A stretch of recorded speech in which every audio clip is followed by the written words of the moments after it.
Assalamualaikum warahmatullahi wabarakatuh. Pemirsa, selamat bertemu kembali dengan channel kami yang akan mengulas kisah-kisah inspiratif dan penuh hikmah.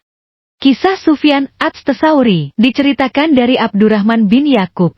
Hari itu, ada seorang syaikh dari Herat datang mengunjungi kami. Dia dikenal dengan nama kunyah Abu Abdillah. Dia merupakan sosok syaikh sejati. Dia bercerita kepada saya pada penghujung malam menjelang subuh. Saya masuk ke Masjidil Haram dan duduk di dekat Zamzam. Tidak lama kemudian, ada seorang syaikh masuk dari pintu Zamzam dengan menutupkan pakaiannya ke kepala hingga menutupi wajahnya. Haru, dia berjalan ke arah sumur Zamzam, lantas mengambil air Zamzam dengan timba dan meminumnya. Setelah itu, saya mengambil sisa air yang ada dan meminumnya. Hal yang membuat saya kaget dan heran adalah, ternyata air yang saya minum rasanya seperti tepung kacang yang sangat lezat dan belum pernah saya merasakan air selezat itu. Kemudian, saya menengok dan ternyata syaikh tersebut sudah pergi.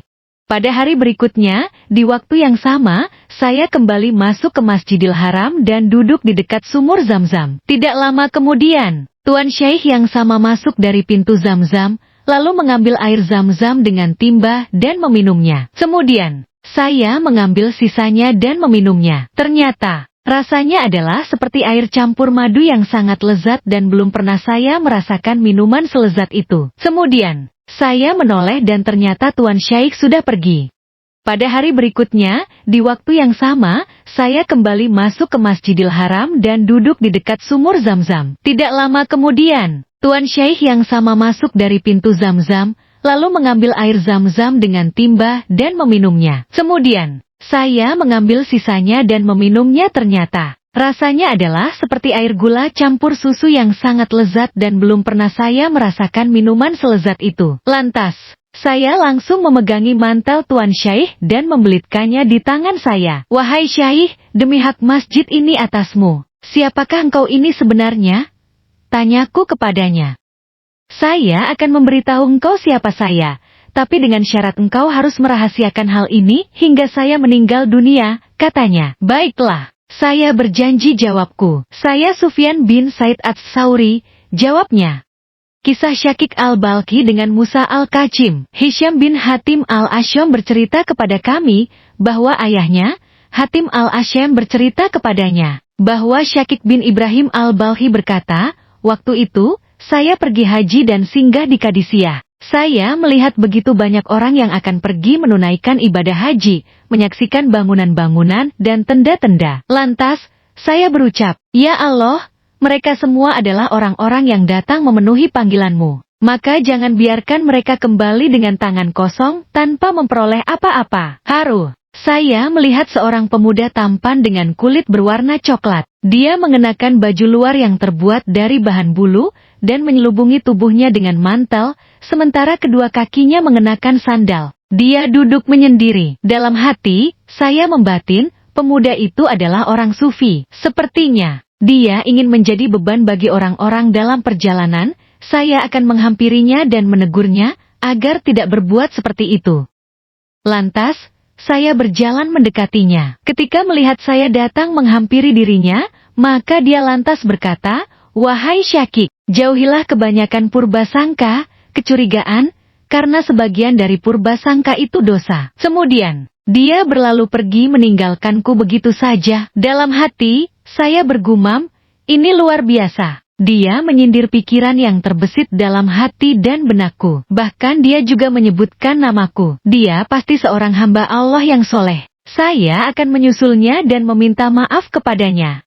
Lantas, saya menunggu hingga dia selesai syalat, kemudian, saya berjalan menghampirinya. Ketika melihat kedatangan saya, dia lantas berkata, Wahai Syakik, bacalah ayat, dan sesungguhnya aku maha pengampun bagi orang yang bertaubat, beriman, beramal soleh, kemudian tetap di jalan yang benar. Lalu, dia berlalu pergi meninggalkan saya begitu saja. Dalam hati, saya membatin, pemuda ini adalah salah satu abdal. Dia 2 kali mengetahui dan menyindir apa yang terbesit dalam hatiku. Ketika kami singgah di Ribal, saya melihat pemuda ini berdiri di dekat sumur sambil memegang timba, sepertinya dia ingin minum. Tiba-tiba timbanya terjatuh ke dalam sumur. Lalu, saya melihatnya menengadah ke atas dan mendengar dia berucap, "Ya Allah, Engkau Tuhanku yang memberi air ketika saya haus dan memberi makan ketika saya menginginkan makanan. Ya Allah, saya tidak memiliki timba lain selain timba itu,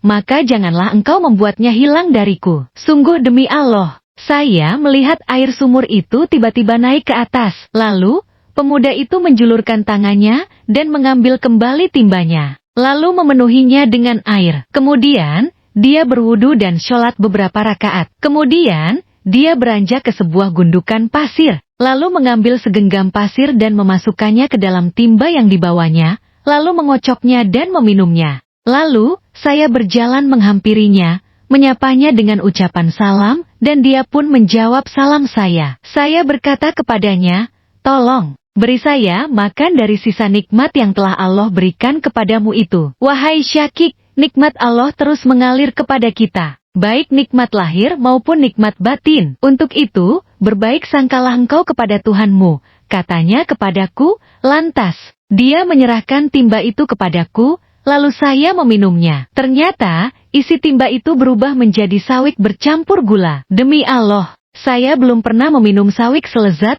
dan seharum sawik tersebut. Saya pan kenyang dan segar. Selama beberapa hari setelah itu, saya tidak merasa lapar dan haus. Kemudian, saya tidak melihat lagi pemuda tersebut. Saya harum melihat dia lagi ketika tiba di Makkah. Di tengah malam itu, saya melihat pemuda tersebut sholat di dekat Kubah As-Syarah dengan begitu kusyuk sambil bercucuran air mata. Dia terus sholat seperti itu hingga terbit fajar. Pada saat melihat fajar sudah terbit, dia lantas duduk di tempat sholatnya itu sambil bertasbih. Kemudian, dia berdiri dan pergi menunaikan salat subuh. Setelah sholat subuh, dia lantas tawaf, kemudian pergi. Saya pun mengikutinya. Tidak lama kemudian, saya melihat ternyata pemuda itu memiliki sejumlah pengiring dan pelayan. Waktu itu, dia tampak berbeda dari sebelumnya pada saat masih berada di tengah perjalanan. Orang-orang berkerumun mengelilinginya dan mengucapkan salam kepadanya. "Siapa pemuda itu?" tanyaku kemudian kepada salah seorang yang saya lihat di sana. "Dia itu adalah Musa bin Ja'far bin Muhammad bin Ali bin Al-Husain bin Ali bin Abi Thalib," jawab orang itu. Tidak mengherankan jika keajaiban-keajaiban seperti ini muncul dari seorang sayyid seperti dia, kataku. Demikian kisah inspiratif hari ini, mudah-mudahan kita bisa bertemu kembali dengan kisah menarik lainnya. Jangan lupa like and subscribe agar channel kami bisa terus berkembang. Wassalamualaikum warahmatullahi wabarakatuh.